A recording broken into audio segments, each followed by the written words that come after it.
July of 1937. The Japanese Imperial Army begins its occupation of China, thereby starting the Second Sino-Japanese War, thought to be by some historians the true beginning of World War II. The conflict between Japan and the Allied nations would continue to rage on for 8 years. From its beginning to its end and ultimate downfall of Japan, the war would be characterized by numerous brutal atrocities committed by the Japanese imperial troops that are today sometimes collectively called the Asian Holocaust. The most infamous of these crimes is perhaps the Nanjing Massacre. Nanjing was then the capital of China. After the Chinese lost the Battle of Shanghai in November of 1937, they determined that the fall of Nanjing would be imminent. For that reason, they decided to retreat their elite troops from the capital so that they could use them more effectively in the future. The remaining forces in Nanjing were more symbolic in nature than anything else. Hearing of the brutality of the Japanese troops, a large portion of Chinese civilians fled the city. The Chinese capital fell on December the 12th, and what followed was nothing short of madness. For 6 weeks, the Japanese pillaged, raped, and murdered the remaining Nanjing populace. The number of victims varies between sources, but it is estimated that between 50 to 300,000 Chinese civilians lost their lives during the massacre. John Rabe, a German businessman and the member of the Nazi Party, known for establishing the Nanjing Safety Zone and his efforts to protect the Chinese civilians during the massacre, wrote the following in his diary. "It is not until we tour the city that we learn the extent of destruction. We come across corpses every 100 to 200 yards. The bodies of civilians that I examined had bullet holes in their backs.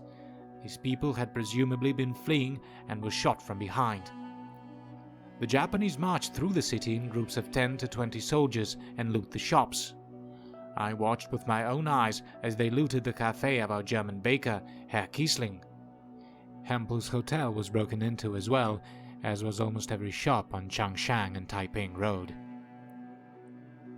When talking about Nanjing, there is a debate to this day whether the massacre had been perpetrated because of an explicit order issued out by either General Matsui Iwane or Prince Asaka Yasuhiko in regards to the mass murder of the civilian populace and the prisoners of war.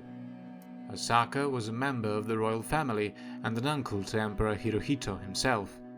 Although General Matsui was in charge of the forces that occupied the Chinese capital and was later sentenced by the Tokyo Tribunal for failing to control and subdue the men under his command, some put the blame on Prince Asaka, accusing him of allegedly ordering the massacre. However, no reliable sources or any official documents ever confirmed the existence of such an order issued out by Prince Asaka or General Matsui. In the end, nothing can be concluded with certainty, but it is also possible that one of the lower-ranking officers started a rumor of such an order that spread like wildfire. Tired and battered Japanese troops, frustrated because of the stubborn Chinese defense in Shanghai and Nanjing, perhaps blindly accepted the rumor and acted on their vengeful urges. It certainly wouldn't be the first nor the last time that a member of the Japanese Imperial Army acted on their own initiative in a similar manner. A comparable scenario played out in Manila in January of 1945. General Yamashita Tomoyuki had ordered a complete withdrawal of Japanese troops from Manila. However, his orders were completely ignored by about 10,000 Japanese soldiers under the command of Rear Admiral Iwabuchi Sanji. The remaining men committed numerous crimes against the Filipino civilians in Manila comparable to those in Nanjing, thereby murdering at least 100,000 men, women, and children. Despite the fact that General Yamashita ordered a complete withdrawal of his men from Manila, he was found guilty by the Manila Tribunal and was sentenced to death by hanging. Manila, Nanjing, and other similar cases before and during the war are sometimes classified by scholars as examples of the ancient Japanese concept of Gekko-kujo, one of the traits of Japanese military culture at the time. Gekko-kujo in essence can be translated as overthrowing or surpassing one's superiors, or the low overcomes the high. The idea was that local lords could overrule those who were superior to them, for instance the shogun. It was especially popularized in the early 1930s by the Japanese Colonel Itadaki Seishiro and Lieutenant Colonel Ishiwara Kanji, who independently from the entire Japanese government initiated the invasion of Manchuria and the formation of the puppet state Manchukuo in 1931. One might think that they would have been punished for insubordination, but they were actually promoted for their actions. Colonel Itadaki was made general shortly after the incident. Inspired by these events, many Japanese soldiers followed in their footsteps during World War II, completely disobeying the orders of their superiors or frequently acting on their own accord without fear of any retribution. Some military officers were even proponents of extreme forms of Gekkokujo, such as Army officer Tsuji Masunobu. What probably helped exacerbate the brutal nature of the committed atrocities is the propagation of the Yamato race theory by the Empire of Japan. Years before the war, the Japanese government started to spread the notion of superiority of the Japanese race compared to the Chinese and other neighboring nations. This in part helped to dehumanize the civilian populace later on. It should also be noted that the Japanese army training was especially harsh when talking about the use of violence as a disciplinary measure. Officers would frequently beat recruits, and group beatings among the recruits themselves were fairly common. When they were transferred to China or other neighboring countries, they were already used to pointless violence. Widespread racism, brutal training, long-lasting ethnic tensions, coupled with the fact that battered and tired Japanese soldiers could frequently act on their own accord without fear of punishment against the unarmed civilian populace, was essentially a recipe for disaster. In contrast to Nanjing and Manila, there were also crimes that were authorized by the government of Imperial Japan or by high-ranking military officials. There are multiple examples of this, such as the Japanese scorched earth policy initiated in 1940 that came to be known as the Three Alls policy: kill all, burn all, loot all. It was infamously frequently implemented by General Okamura Yasuji in order to counter the guerrilla tactics frequently used by communist armed forces in China. Since the Chinese also implemented similar scorched earth tactics, it is difficult to estimate the extent of the Three Alls policy, but it is presumed by some scholars that its victims outnumber even those in Nanjing. Another example would be the issue of comfort women, who were women forced into sexual slavery by the Imperial Army. Most of them came from occupied territories of Korea, China, and the Philippines. The exact number of comfort women is a debated topic even to this day, but most estimates range from 200 to 300,000. The women were frequently raped, sometimes killed, and usually lived in brutal conditions. But the most infamous would be the case of the Biological Warfare Unit 731. Its war crimes were in general not perpetrated due to lack of discipline or some form of Gekkokujo, as it was systematically organized and financed by officials who held seats of power.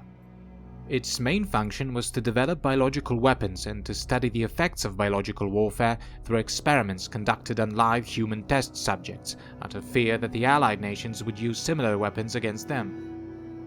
The unit was responsible for some of the most notorious and gruesome war crimes carried out by Imperial Japan. According to some estimates, the unit was responsible for the murder of up to 500,000 people. They were involved in the deployment of several bio-warfare weapons against the Chinese populace, and in doing so caused several widespread epidemics of typhoid, paratyphoid, and the bubonic plague, spread by low-flying airplanes. The experiments that were conducted include vivisections performed without anesthesia, limb amputation in order to study blood loss, removal of organs, food and water deprivation to determine the length of time until death, forced intercourse between prisoners, and forceful impregnation in order to study the transmission of syphilis and other diseases, and captives that were left out in the cold to study the effects of frostbite and hypothermia. The following excerpt is a testimony of a Japanese guard that in part demonstrates the horrific conditions the prisoners had to endure. One of the former researchers I located told me that one day he had a human experiment scheduled, but there was still time to kill. So he and another unit member took the keys to the cells and opened one that housed a Chinese woman.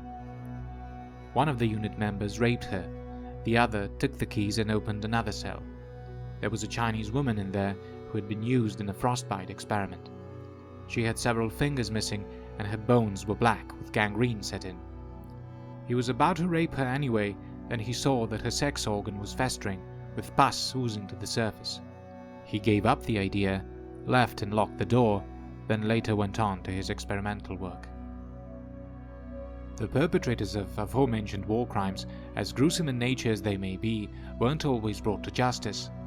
General MacArthur and the Truman administration, knowing that they had to rebuild Japan after the war, decided to exonerate the imperial family. They reasoned that the people of Japan would be more tolerant of the American occupation if they spared the members of the Japanese monarchy. This is precisely why they didn't hold Emperor Hirohito responsible for any wrongdoing. Also, despite the brutality of the crimes committed and the sheer number of victims, almost all members of Unit 731, including the director of the unit, Surgeon General Ishii Shiro, weren't held responsible for the atrocities committed mostly against Chinese civilians. In exchange for the data acquired through human experimentation, members of the unit were fully pardoned by the Americans. After the war ended in 1945, several war tribunals were established by the Allies, the most significant of which, when talking about the Pacific Theater World War II, was the War Tribunal in Tokyo, convened on April 29, 1946, to try the leaders of the Empire of Japan. Of the 28 individuals prosecuted in Tokyo, 7 were sentenced to death, 3 of them being wartime Prime Minister Hideki Tojo, General Iwane Matsui, who commanded the forces that perpetrated the Nanjing Massacre, and General Seishiro Itadaki, one of the men that initiated the invasion of Manchuria in 1931. The other sentences ranged from 7 years to life imprisonment. Although their sentences were carried out, only a few prison sentences were carried out to the end. All the remaining convicted war criminals were paroled, released from prison, and politically rehabilitated by 1958. A few years after the war, the Americans quickly realized that it was of little political value to keep the convicted war criminals imprisoned. The United States of America had a new enemy. The Cold War was in full swing, and they needed to ensure that communism wouldn't spread further in Asia. In order to garner support in Japan, they decided to release the convicted men. Some of them had successful political careers in Japan in the following decades. The legacy of the committed atrocities by the Japanese Imperial Army would continue to shape the diplomatic relations between Japan and its neighboring countries to this day. Japan is frequently criticized for failing to establish an adequate culture of remembrance of its wartime past, similar to Germany. The nationalistic fervor and diplomatic friction between the people and the governments of East Asia continues to this day, and whether the younger generations will ignite hope for future reconciliation between the nations regarding the acts of brutality of the Japanese Empire remains to be seen.